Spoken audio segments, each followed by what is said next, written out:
morning. Thrilled to be here. Sorry I'm a little delayed. Mother Nature never loses. What I really want to do is actually pontificate a little bit.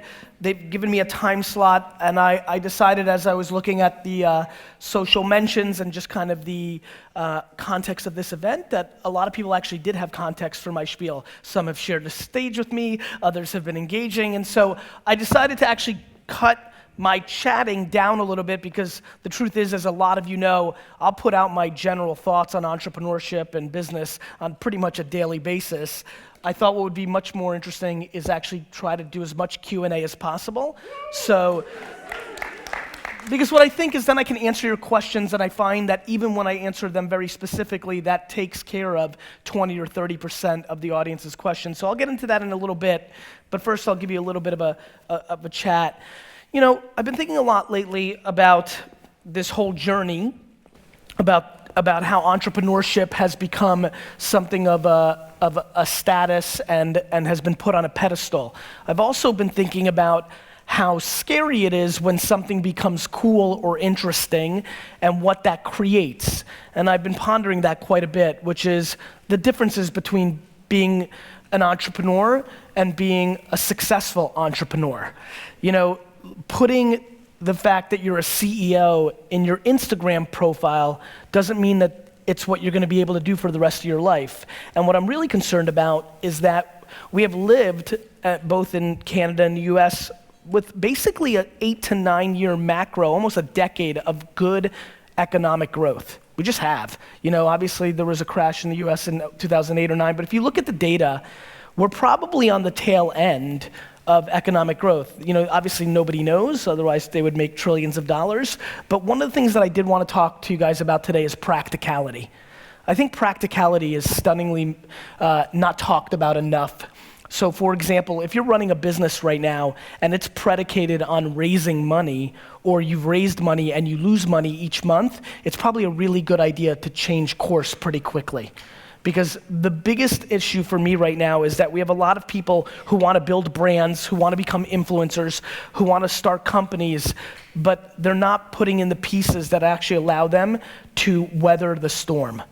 You know, the thing that I'm most proud of is the 2 biggest businesses I've ever built, I basically started them during very difficult times. When I first got involved in my dad's liquor store business, it was the late 90s, and just about a year and a half into my journey, I guess 2 years into my journey, the stock market crashed and all the internet companies folded, and all the people that were making money that I was targeting to sell wine stopped having money to buy wine. And then right behind that, because most of my business was New York and New Jersey based, even though we were building an internet company, it was only about a year later that 9/11 happened, and not only, you know, changed, I mean, for anybody that lived in the New York, New Jersey area, it was much more compounded for us because we lost loved ones, and I remember I lost 100 employees from one organization in one day. I had to go in hand by hand and take their emails out because everybody passed away from Cantor Fitzgerald that worked in that office. So I persevered through that because I was practical, because I didn't have a lot of overhead, and because I wasn't romantic, I wasn't dreaming.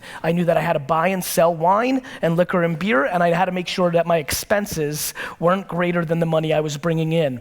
VaynerMedia started in the ashes of the economic meltdown of the US. When I started VaynerMedia, people didn't want to pay $5,000, let alone the $50,000 or $100,000 they pay us a month now for our services.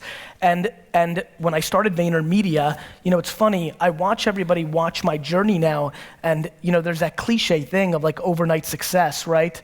I'm gonna have this TV show come out this June, and it's gonna change my profile, right? I'm gonna sit on a stage with Will.i.am and Gwyneth Paltrow and Jessica Alba for this Apple show that I'm about to do, and everybody's gonna say, where'd he come from? That happened overnight, you know? And it's even really happened in social. I'm sure for a lot of you, you've only really even have known about me for the last 6 months or so, even though I've been putting out content online for 10 years every single day. And so the thing that I've been really thinking about is practicality. Like VaynerMedia, even though I had already built a nice sized business, it wasn't like I was extracting a lot of money out of Wine Library. And so when AJ and I started VaynerMedia 7 years ago, we started it out of a company called Buddy Media's conference room. For the first 2 years that I ran VaynerMedia, we had no rent. We first worked out of a conference room.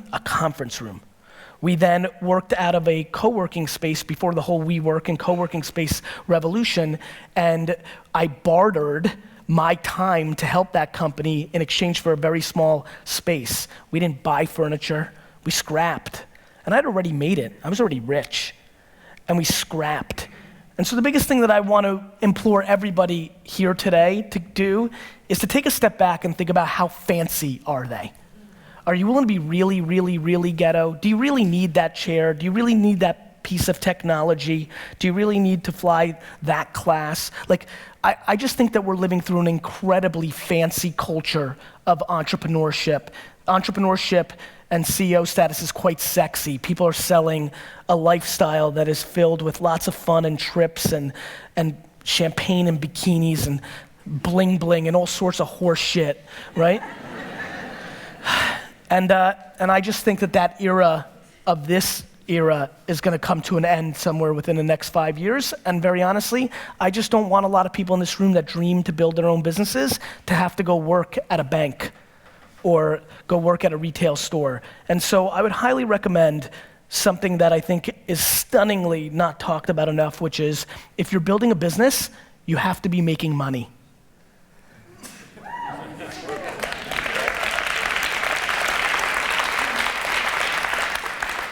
And so, I know that's like a funny thing to say, but I think it's important. I think the other thing that's important is to shift the context completely the other way, which is what is really winning, right? Like, what is the definition of winning? And I think we all have different definitions, right? And I think that one of the things that I also want to say is that I'm getting scared that a lot of people that are following my journey hear me talking about buying the New York Jets, and I do aspire to buy a $3 billion sports franchise. I do. It is what I want. You can look at my 5th grade yearbook long before business was cool. It's what I want to do. But I'm awfully scared that it's pressuring the people that follow me into trying to achieve things that they don't necessarily want. They just think it's the thing you do if you're trying to be a successful business person. Let me promise you something. I know tens of thousands of people, and I know thousands of people extremely well, and I know hundreds of people deeply well. There is no correlation between how much money someone makes and their level of happiness. I have friends who make $47,000 a year and are the happiest people I know. Their work-life balance is on point. They're part of 2 soccer teams. They play video games. They watch every show they want. They take 2 vacations that they scrap together, and they're freaking happy as hell. And I know tons of people who I grew up with in the Silicon Valley boom who have hundreds of millions of dollars in their bank account and are as miserable and as lonely and as broken as you'll ever see. So I implore all of you to please reverse engineer and figure out who you are and figure out what level of monetizing and stuff you need and what level of creativity you need. I promise you one thing that will catch you very off guard. I should be way more rich. I leave money on the table every day. I've left ungodly amounts of money on the table. I spend tons of times sending DMs and engaging with people, meeting people randomly and not cashing in. I actually believe the statement I'm about to make. I think that I love the journey and the game of entrepreneurship so much that I have subconsciously sabotaged my financial upside to make sure I can play this a little longer because I fear if the numbers keep getting too big, eventually it will take the fun out of it. When you are lucky enough, like I am, to actually do something that you love so much, do something that puts pressure against the one thing you care about besides it, which is the time I spend with my family. My family is my whole life. And being this and doing this is the only thing that cuts into that. I couldn't breathe if I wasn't an entrepreneur. I didn't breathe when I wasn't an entrepreneur. That's the reason I got D's and F's in school, because I just couldn't be me. And I'm not capable of that. And so I think being here excites me because I think coming to not LA, San Francisco, New York, London is always more fun for me. It always feels a little more practical. It always feels like there's a little bit more chips on the shoulder, which is what I have. But I want to remind everybody, just because you didn't grow up with a trust fund, just because you don't live in Silicon Valley, the market doesn't care. If you're good enough, you will win. And I hope that you don't. It's true.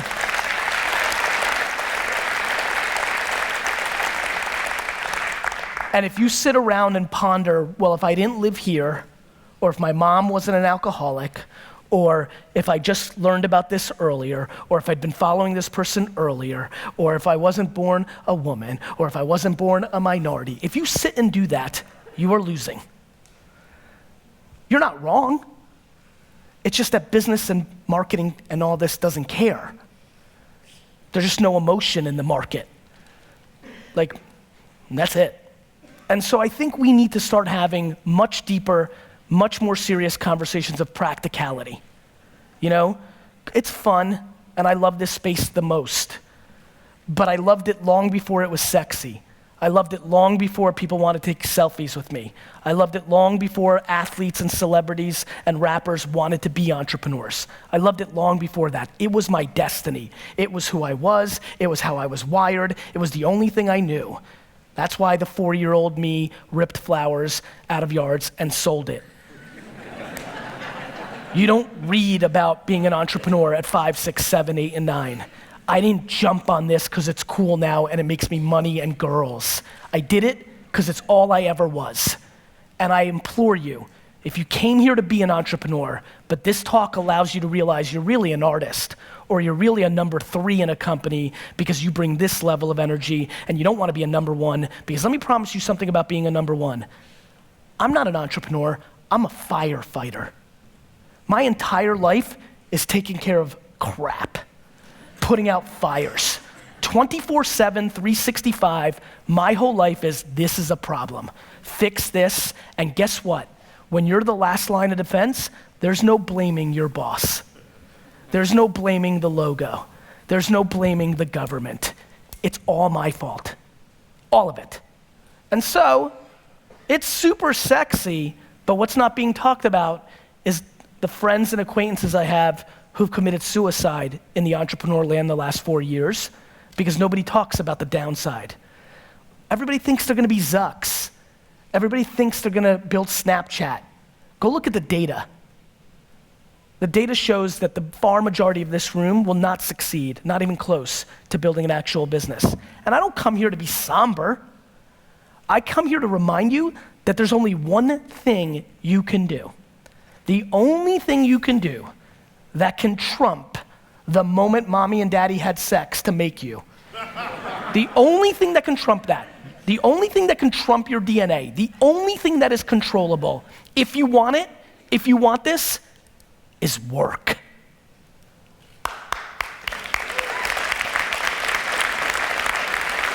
It is.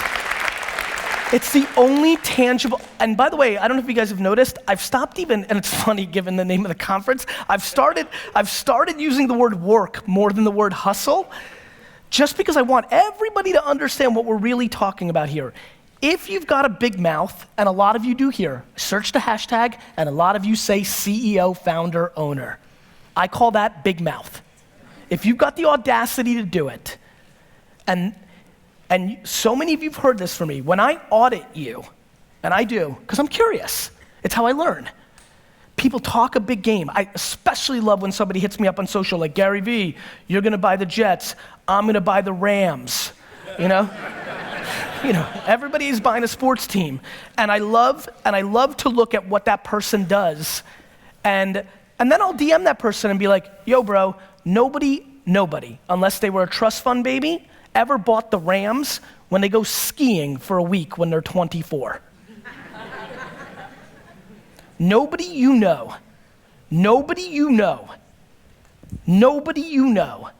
has become successful outside of it being given to them from their family.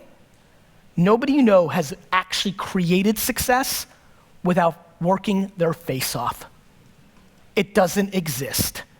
So you can sit and talk about luck, and you can sit and talk about this, that, or the other thing, but I promise you, the only controllable thing you have is your work ethic. So, going back to the beginning of my talk, you need to deploy serious self-awareness and figure out who you are. I implore you to start matching your work ethic and your actions to your mouth. If you're gonna be a billionaire, you need to realize that most people that create $1 billion worth of wealth don't do anything besides work every single day of their 20s and 30s. All of them. Every person that works at VaynerMedia has taken more vacations in the last 13 months than I did in my entire 20s and early 30s. My family went on 2 family vacations my entire childhood. I was married to my wife for 5 years before we had a family. We took 2 vacations. It's the price you have to pay if you want it at the level that I want it at. And by the way, I advise nobody to want it at that level. I'm being dead serious. This is a very true statement that I think most of you will not believe, but I'm telling you it's the goddamn truth. If there was a drug that could take some ambition out, I would take it. It is so extreme. It is all in. The reason I started Daily V was to remind you that I'm outworking you. That when you talk and you're trying to figure it out, when you're trying to say you're gonna be like me, I want you to see it. I want you to see every other day 5 a.m. I want you to see every day midnight. All of them, every day, always, forever. That's what it takes for what I want.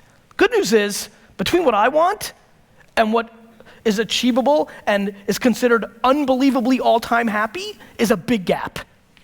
So there's plenty of vacation time. I know tons of people with vacation time. I know tons of people with work-life balance. I know tons of people that do tons of fun activities and make 7 figures, millions of dollars a year and love it. I'm playing for legacy. I'm playing for all time. I'm looking to impact every generation that comes behind me because I want to show that you can build all-time wealth, all-time greatness, doing it the right way and the old way. That's what I'm up to. So please make sure you understand that, and more importantly, make sure you understand yourself so that you can reverse engineer that blueprint and figure out where you fit within that and then deploy it. But I promise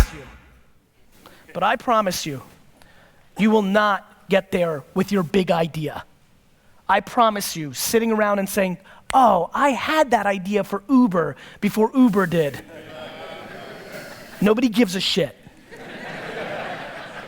I've got every idea that's gonna be successful over the next 100 years. It's all about AI and VR and AR and augmented and all this. I'll give them to you all. It doesn't matter, because most of you won't execute against it. The reason I put out all my best stuff and I'm liked and I don't charge for it is somewhere along the line I realized that 99.9% of you aren't gonna do anything about it. You're gonna ponder it, you're gonna get super pumped up when you watch me say it, and then 3 weeks later you're gonna give up because you're not willing to pay the price. And that's cool. Everybody's different. But you need to figure out what price you are willing to pay for what you want. It has been insane to me how many people have emailed me in the last month about the 2017 Flip Challenge, which for you that don't know, was a video I made in December, which is, so many of you email me asking me for $5,000, and meanwhile there's $5,000 worth of crap sitting in your house right now. Go grab it, post it on eBay, flip it, and make your money. How many people have flipped something since they saw that video? Raise your hands, just wanna say, higher, higher. Don't be shy. That's it. You know, like, it's insane. People emailing me like, hey, this, like, I just made $8,000 because I sold $100 of this, then this happened, and this happened, and this happened. Funny thing happens when you actually work. Go figure. Funny thing happens when you actually realize it's money that gives you the opportunity. Everybody's got a big idea. Everybody's got the Uber of lawnmowers. Everybody's got the Airbnb of ice cream. It's not gonna happen. And if it does, please take the clip of this talk, email me and say, in the title, Gary Vee, you were wrong. And I will be the first to call you and say, Mazel Tov, I am so pumped. But I just want to remind especially 20 and 30-year-old in this room, I came out the gate and I worked every day for 13 years before I said a goddamn word to anybody. I talk a whole lot now, and I've made up for those 13 years of silence. But I just want to remind everybody that I didn't make a video to the world about anything about business until I was 35 years old, after I worked every single day from the time I was 22 and in reality 14. And then I started talking. There's a whole lot of talking going on. How about more action? How about more execution? How about more paying prices for what your mouth is saying? That is what I hope you do. Thank you.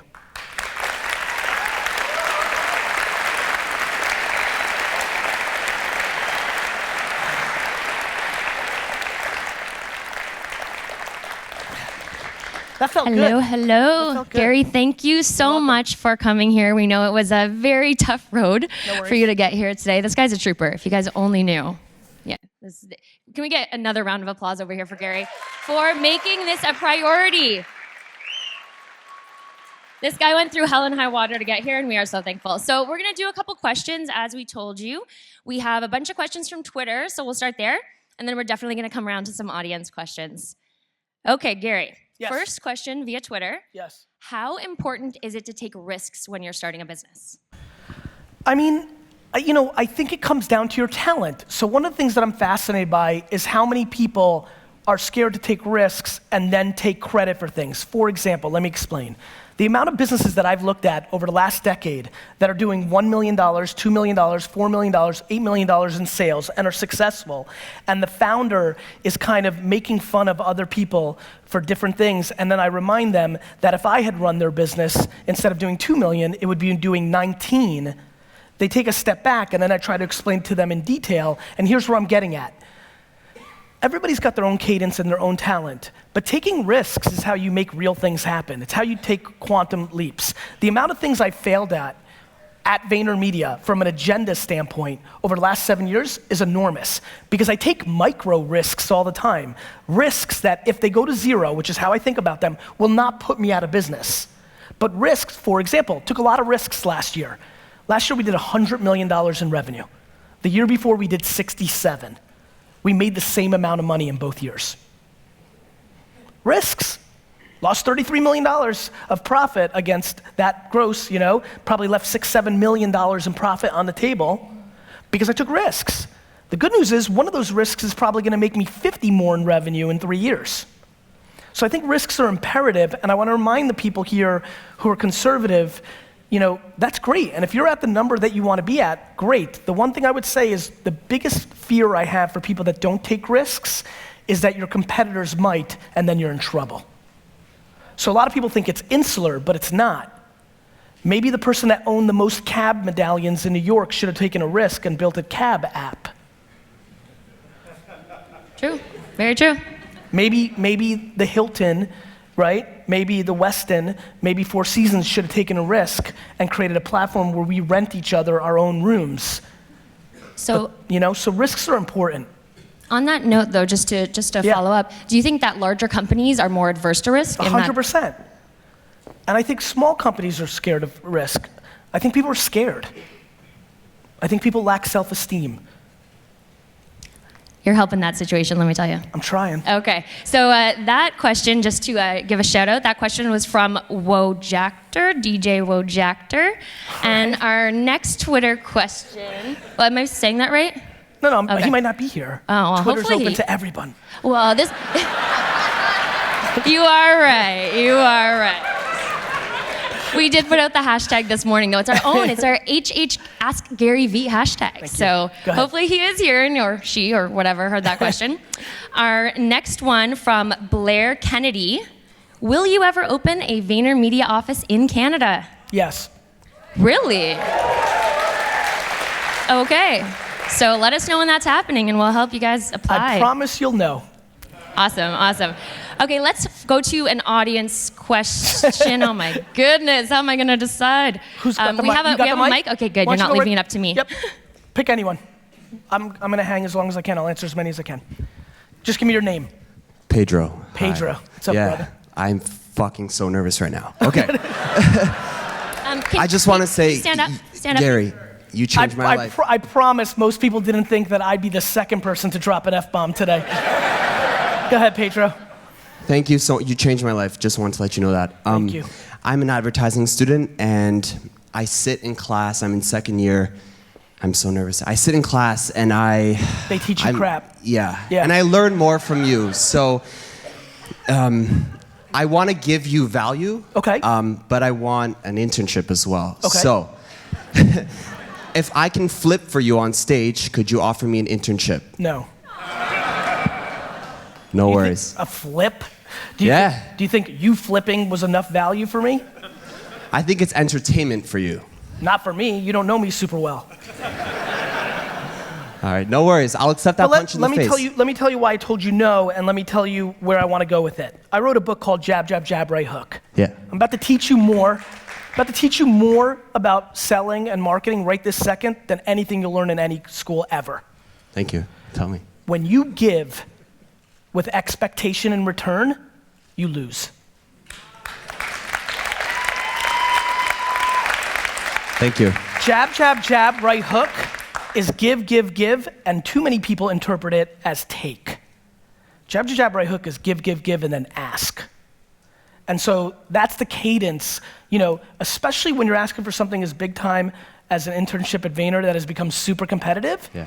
That's when you've got to do your homework of what the value is. It's awesome that you can do a flip, and that would be cool on camera. Feels super selfish. I feel like you were going to win twice. You were going to do rad-ass flip on stage and get an internship. That's not only giving with expectation, that's asking twice. That's why you get a big fat no. Pedro. I appreciate it. I appreciate it. Thank you. Thank you. Okay, we're gonna go back to a Twitter question. Okay, give us 1 second, okay? Afterwards we'll allow. Don't hack it. You'll lose too. Next. Yeah. Sorry, okay, we'll do a Twitter question and then there'll be some opportunity after. Okay, so this one comes from Skeptic, and this is a question I know a lot of people have. What is the future of VR for music artists? And we do have some artists in the crowd here, some actual celebrities, so I'm sure they're all very interested to hear. VR is the only platform that exists that I know of that has the potential to arbitrage out the internet itself, right? So like if you really think about it, super VR'd out. He's a VR guy, yeah, definitely. Well, he's right, but here's where some of the VR friends that I have aren't as happy with me. I just think it's a good 15 to 25 years away because it's massive consumer behavior. It reminds me so much of the internet 92, right? We're still in 2017, right? We're talking about 25 years later, and still only 30%, 15% of stuff is bought online. But when you think about what VR actually is, which is you put contact, at scale, you put contact lenses in your eyes and you live. You live. You're just living. And it's really no different than the way you're living through your phone right now. Think about how much you go to your phone and how much you watch other people go to their phone. We're living already in VR. It's called this. It gets crazy different when you put it over your eyes and it all feels that way. And so the stuff I've been playing with is so intense. The first time I took off a very substantially strong, ahead of its time VR set a year or so ago, I'll never forget what I said, which really caught me off guard because it was just a very natural reaction. I took it off. It was super HD. The audio, because sound is a big issue, was on point. It's the kids that were doing it reminded me much more of the internet kids that I grew up with, which is straight nerds. Not like business guys now that want to be in it because it's cool, right? And I just remember taking off the headset and I said, holy crap, why would anybody ever take this off? And then I took a step back and said, oh man, So I think what's in it for musicians, the same thing that's in it for everybody. Like production companies are gonna pop up, produce experiences, and it's going to be the same thing we just saw with the internet. Somebody will be the Amazon and somebody will be the YouTube. It's the complete reset of opportunity. Some of the incumbents from the internet age will do a good job. Maybe YouTube does a good job and stays as an entertainment platform. Maybe two kids here create the next YouTube in that environment. But the stakes are very high, and I will tell you a lot of people in this room will be very scared of it because their children will live in a world where they never have to physically move anywhere. And that's gonna change our world. But I do think it's much further away than people think, and so we'll see. Awesome. Cool. Yeah, and hopefully there'll be some VR that helps people move, right? You can run like you're running the Boston Marathon in Chicago. But I think we as humans always worry about that stuff. Like everyone's talking about exercise and fat, we're healthier than ever. Just because we're in our phone all the time or play video games all the time, we're not talking about the fact that we eat So much better. We're not talking about that so many people work out every single day now. Like, who's over 40 years old? Raise your hands. Great, good amount. Remember, nobody was healthy 20 years ago. Like nobody. Everybody ate Doritos and drank soda, and nobody went to the gym. So we're taking things in micro too much. Like, oh, we got to get people healthier. We're the healthiest we've ever been, and it is not even close. And just because we're in the phone instead of on a television and on Nintendo doesn't mean we're less healthy. Totally. Very, very, very true. Okay, let's go back to an audience question. Our mic picker will have the responsibility there. I owe you. Gary, I got a question What's your name, for you. man? My name's John. It's not as sexy as Pedro. No worries. Did you say John? I did. Okay, awesome. I got a question about Sure. ambition. You talked about risk as well. Yes. So for those of us that dream big, what do you know about running a football team? Running a football team? Or owning one versus having a family? And then how do you equate that over to the idea of this, you talk about this endless ambition and that balance that you're trying to strike, the prioritization there. Yeah. I mean, those are two deep, huge engagements, let alone all the other businesses that you have. Yeah. So hold on to the mic because maybe we'll clarify here. So I think one of the biggest reasons I don't tell anybody how to parent or how to map their ambition or give relationship advice is we all have different stuff. The serendipity of my life created a scenario where the woman that I married grew up in a household where her father traveled all the time, right? She has the greatest relationship with him. They worked in extremes. He worked a lot and they vacationed a lot and things of that nature. And I grew up in a very similar household where mine was even more extreme. There was no extremes, it was one gear, all working. And we're also a very old school couple. We're a little bit more into dividing and conquering.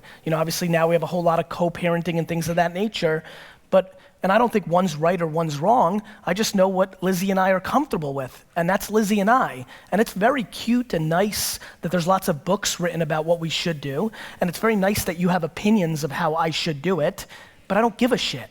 No, but I want you to tell me you struggle with that, maybe. But I Do you don't. struggle trying to, okay. Then I feel even worse. Let me tell you what I struggle with if you're looking for something. I struggle being completely petrified of anybody that I love dying. Like crippled. Like when my mom goes to the doctor, I can't think for a checkup. That's what I struggle with. After that, feels very controllable. It's binary for me, brother. It's all I've got. Because I'm not scared about my kids not loving me, right? Because I also know there's so many yings and yangs. I know that my daughter is going with me on 2 speaking engagements in the next year, and that when I go speak in Anaheim, I'll take the next day off with her, and we'll go through Disneyland and have that time. I don't remember anything about what my parents did with me from 6 to 13, other than the one time my mom took me out of school on my birthday in 4th grade and took me to the arcade. People don't understand how memory and the brain works. And by the way, let me remind all the parents that feel great about their work-life balance, coming home and being on your phone and watching TV, and it doesn't mean you're with them. People confuse quality and quantity. So, but let me tell you something. Things change, man. With all the audacity that I just delivered this with, I could walk into my home 7 months from now and Lizzie could look me in the face and says, I'm done with this. Too much. And then I got a real problem.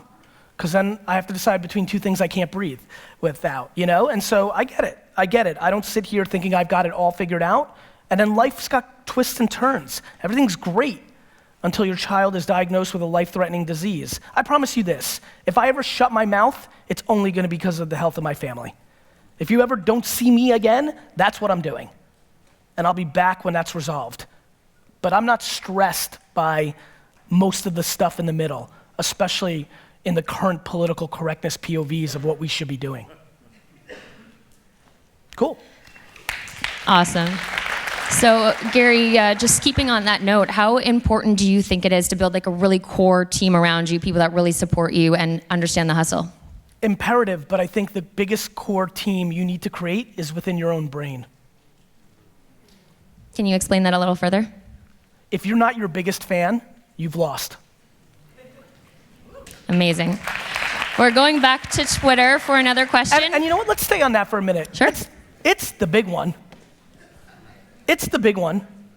I think I give so much because I actually think I feel guilty that I was not only gifted with the right DNA, but I was parented so perfectly that I could give you that answer, because I know almost every other person I know doesn't have that feeling about themselves, and a whole lot of it had to do with their mother or their dad or where they grew up. So I feel enormous pain towards people like my father, like a lot of my best friends who weren't gifted with the infrastructure of the household that made them feel good about themselves, but in return, because their parents were insecure and sad inside, they took it out on their children and pointed out their flaws, because misery loves company. But I implore you, if you're sitting with that in this audience, that you need to figure out, whether it's through therapy, whether it's through something else, you've got to get that poison out of your body, because if you don't, you're not going anywhere. That actually leads perfect into our next question, and that comes from Stephen Gordon. I'm going to paraphrase this a little bit, but it says, every speaker has preached positivity, and along those lines, pretty much everyone out there, they want to know, is that the final key to unlocking success? And anyone who follows Gary, which I'm sure that's pretty much everyone in here, we've heard you talk a lot lately about gratitude and becoming a real person. Yeah. So. Yeah, look, what are we doing here? Like, of course, it's so easy, and I've been talking about this more, and I think with the political climate in the States and other places in the world, it's easy to sell negativity. It's easy to be cynical. You're protecting your feelings. You don't want to be tricked. It's hard to sell positivity. People are poking at that always. It feels better. It's tough to see it when you don't have it. I'm empathetic to that. But sure, I talk a lot in business context, but whether you're a parent or in government, what do you want to do?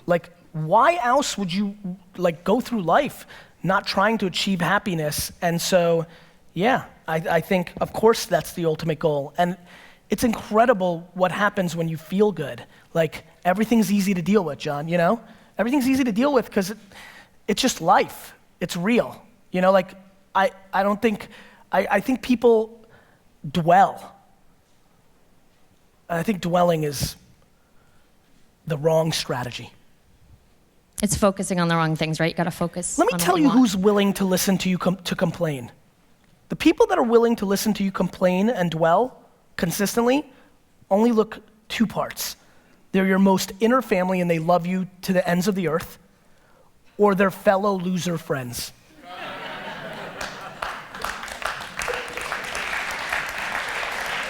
Okay, awesome. Let's go over to, let's give some love to the sides over here. Let's get a audience question. Over here somewhere? She's a righty. Hey. Hi, Gary. I know you tell us in your videos, go in all in on your strengths, all chips in on your strengths, don't focus on your weaknesses. What have you seen, though, from students at VaynerMedia, students with internships? What are their weaknesses, or what's missing from those students and from those people that are asking for that experience from you? Not so that I can work on it, but just so that I know what people like you value and what you need. I think everybody has different strengths and weaknesses. I break things up into black and white and gray, EQ and IQ. I think those are the two pillars that I kind of look at when I look at somebody. And some people have hard skills out their ass, right? They can do everything, but they don't know how to interact with the other boys and girls, and that ultimately tumbles them, right? So the reason I started talking about something called the honey empire is that's what I want everybody at Vayner to know. In the beginning, I valued honey more. That's why I call it honey empire. So if you were a good person and you could get along with everybody else, you worked at Vayner for quite a while, because that was what I valued. We're now 7. We're now bigger. If you've raised a child, things change. You expect more as they get older. And so I expect more of the organization. So we went through a tough patch over the last 6 months where I had to let go of certain people because I deemed that they didn't have the hard skills, the actual intellect, the actual ability, the output, crossing T's, dotting I's, black and white stuff, the math skills, the email copy skills to have a client, the strategy skills to come up with an idea that mattered. And it was very shocking to our company, and a lot of feelings got hurt, but it's the right thing to do because meritocracy matters. If you don't do that, the winning players leave. And so I think most people fall in one of two categories.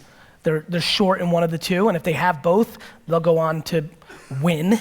And if they have neither, they're in really deep shit. Yeah, ultimately you need both, but I feel like a lot of businesses say, oh, it's all about the personality, it's all about the EQ, it's all about those things. Obviously you say you're a D and an F student, you're able to build your own empire, but showing up somewhere and saying you have no skills, but you have lots of EQ, not gonna get you very far. Businesses don't hire on that. Exactly. Nobody hires on that. That's why my businesses grow so fast. I actually do hire on that at first, so it creates a cultural foundation that allows me to then do my thing. But no business does that. Like this many businesses do that. They only hire on skills. They only hire on resume. They don't do what I do when Alex DeSimone's Uber driver's like, I want a job. We're like, okay, you know? If Pedro offered me some Jets memorabilia, he'd have a job too. So, so I think that, yeah. I'll be sure to find you some Jets memorabilia. I think you have to reverse engineer the person that you're selling to, right? I think that people that know me should speak to their EQ qualities because they know I over-index on that. But you shouldn't be mad at a company that clearly points to the fact that they hire on skill and IQ. They want you to have a piece of paper from a bullcrap university that says you can do this thing, and don't be mad at them. That's what they want. And yes, it's not, I think you're very clear-minded, but I don't feel bad for people who are like, but they said, it doesn't matter. It's up to you to dissect and decode what people say. Everything on you. Everything's your fault. You want to really win in life? You want to get real happy? You know why I'm really happy? Because I think everything's my fault. If I don't like it, I can change. President of the United States, I don't like it, I can move. Like, what's everybody's problem? Adjust. I mean that. Meaning I don't have to agree with his politics. I'm just saying that you're in charge, and we are just not historically contextualized. I'm much happier to deal through, political toughness or economic downturn. Much cooler to deal with than the Black Plague. No, really. I mean, like, somebody dealt with the Black Plague. Like, you have relatives that died from the I mean, I know it's funny, but it's true. And so I mean, I don't know. I just don't know how to complain. I always think somebody has it worse. And if somebody has it worse, you need to shut up. Whoever is the 7.7, if that's the number we're at, whoever's in last place, whoever that person is, if there was a world chart ranking and Sally was dead last, she can talk. Okay, awesome. Everyone that has my phone number, I appreciate you calling me and texting me, trying to get a question to Gary right now. Unfortunately, I can't answer your phone call. I'm sorry. We're going to keep going. Can we do some more? Of course. I know we're doing a wine tasting, but can I sneak in a couple more questions? Yeah, okay, awesome. Let's keep going. Let's go to the left side. Hold on. Come right over here, then. You have the mic, so. I don't know if it's, okay, it is working now. Okay. I apologize. My name's Amy, but I've only seen 2 of your videos. I know everyone else here pretty much knows you. Watch this. How many people have never seen any of my stuff? Raise your hands. Oh my God, way more than I thought. Okay. One thing that's been great about this talk is it allowed, one more time, raise your hands. One thing that's really great is that I always know that to be true. Okay. You know what's amazing about having a huge ego? When you balance it with enormous humility. It is true. I think 99.9% of the world doesn't know who I am. Those hands shock some people, not me. That was actually better than I thought. I'll take it. That's awesome. Well, a lot of my friends, like I've got a lot of really high profile friends. Yep. And they love you. They watch you all the time. Yeah, because I'm great. When you came up and spoke, you kind of scared me and excited me all at the same time. You challenged everything that I thought and called me on my crap. Yep. Right? And I've struggled with this thing about how I give from the heart, give, and I'm about to do the jab, but at the same time, there's something in me that tells me that, well, it's not very good to do, like, it. Keep talking. I'm here. Okay, I'm coming You're from scared for the ask? Well, let's start with something. Yeah, I am. Do you believe in what you're selling? Oh my God, I believe more than anything. Well, then I'm out to change the world, and I know I will. Okay, so what are you asking for? I wasn't actually coming to ask about that. I have habits that are not necessarily the best. I spend my money on education and business, but I overspend. I've put all my stuff into my own thing, but I'm looking for somebody to invest, but also give me and I'm not necessarily asking you. I could tell. I'm just, okay. But what I'm looking for is somebody who can guide me through the process and saying, well, that's not a very smart business decision. What are you looking to sell? Oh, I sell affirming arts. So it's personal development and creative arts combined. And you're selling people your time and service to make them better? Yes. Okay. And products and services to make them better. Yep. Yes. And so you aren't a good salesperson? Not yet. Okay. I do Will sell. you ever be? Oh, God, yeah. Why? Because I want to. That's not good enough. Because I go out and do it. How? I don't watch your videos because I'm actually like learning, taking training. I've just recently created the products. Now I'm finding out where to put them all. My marketing, I do want to empower the world, so I'm doing a World Empowerment Now movement. Yep. Planning to go for a Guinness Book of World Records. But you need a partner. I have a partner, but I don't have a financial partner. I have somebody who's working with me, but I've been paying. You need an accountant? No, I need somebody to invest. You need money. I need money. I need capital. Why? Just to keep her on long enough for us to go through and do this. So, how much money do you need? Not even $50,000. Is that $1? Dollars. Yes. So I don't know. I think, and I wasn't even intending to say this. This is just I just had this insight that I had to have a conversation with you. I'm glad. Look, I think you have to sell somebody to give you money. Okay. So you should go do that. All right. I am researching angel investors. Are there any angel investors in this group? Not one? All right. There's people with money. There's just people that didn't like your pitch. Okay. That's true. So what's important, and I'm not saying that to razz you, what's important is to figure out how to define it so that there are people that do want to raise their hand and do want to do that. And more importantly, I would tell you it's really easy to get to people. So here's what I would do if I were you. I would put together your deck, how you explain it. Maybe it's a video because you articulate well, however you want to communicate it. Okay. And that would relentlessly ask. Okay. I will make a LinkedIn, video, and emailing, I will relentlessly ask. Yeah, I mean, that's what you do. Great. Good luck. Thank you. Awesome. Thank you. Let's go back here somewhere and get a little love to this area. Left side. Perfect. Check. Oh, okay. So my name is Amir, and I actually worked for the co-founders of Elite Daily, so I'm sure you're awesome, man. Yeah, out in New York. Yep. So my question is, I know you're kind of showcasing that you're working really hard and through social media, Instagram, Snapchat, that you're outworking everyone. Yes. But what's the end goal? Like, why are you doing the 60-second club or the 5-minute club? Where do you see that in 1 year? Is that some sort of like a proof of concept with your clients? Yeah, I'm always testing. Like everything I do is always learning behavior, right? To me, it was when I decided that Instagram was disproportionately getting the attention, I wanted to understand what was the right cadence to create notification turn on, and how do I bring value in return for it, and what's the right value prop of returning it. And then I saw that a lot of people were posting, but was that bringing value to the community, which is why I shifted it to 5-minute club. And then I realized like neither was really bringing value, but the 60-second club brought a sense of urgency and fun to people, like tens of thousands of them. So I said, let's switch it back. Those are just micro tactics in me learning things that could eventually help clients, could help Wine Library, and just I'm an entrepreneur, right? So the end goal is to be on the journey of entrepreneurship. I'm a risk taker. I like doing different things. I don't like settling for the same old thing. And so those are just tactics of trying to learn different platforms and capabilities and trying to understand the learnings from the behavior of people reacting to it. There's no really end goal. Like, is there an end goal that in 1 year through these channels? No, I have zero micro end goals like that. Zero.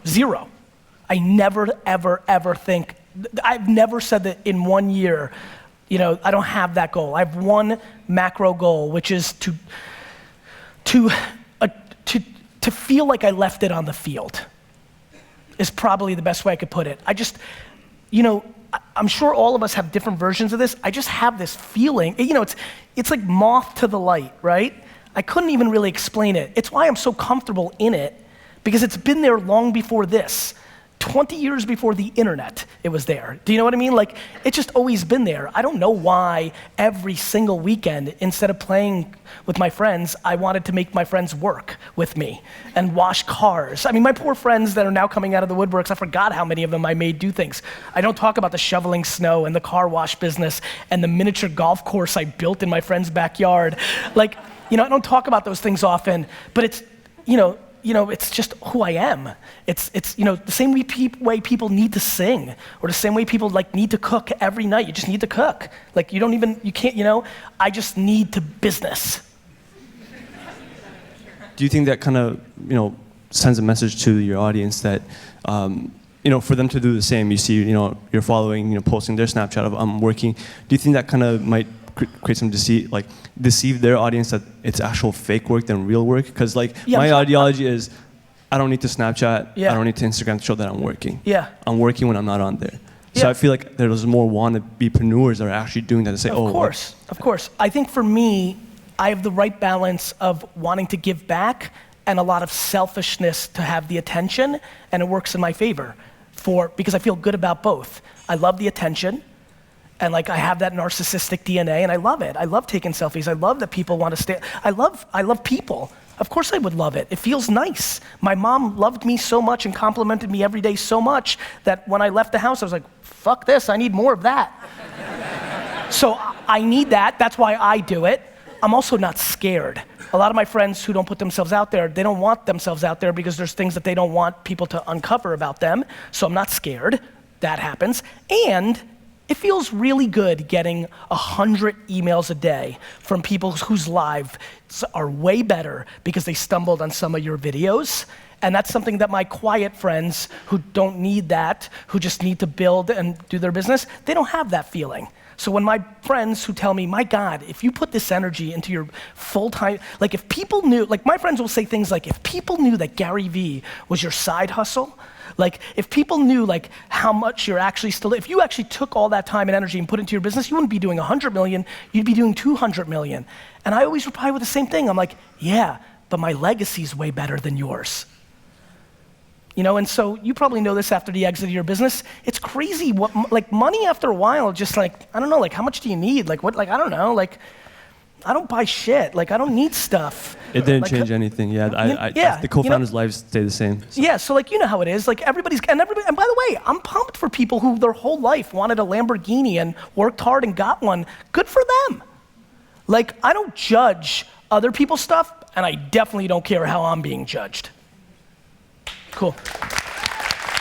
Amazing. And when you get to a certain level, you get people wearing shirts with your face on it. I see Gary's face over here on a t-shirt. I mean, you want to talk about narcissistic. GaryVeeshop.com, people, check it out. Shirts like this. We're going to do one final question. I'm so sorry that we have to wrap this up. We have a final question over here somewhere. Yeah?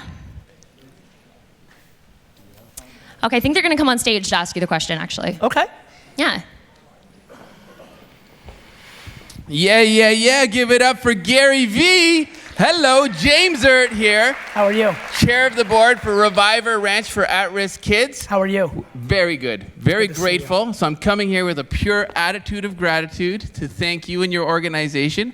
We have an original $15,000 Splatchy Couture made out of automotive paint from a 911 from the different layers. We can explain it later. It comes with a certificate of authenticity, and we just wanted to offer it to you as a thank you. Thank you, my friend. Thank you. It's good to see you. How you been? Good.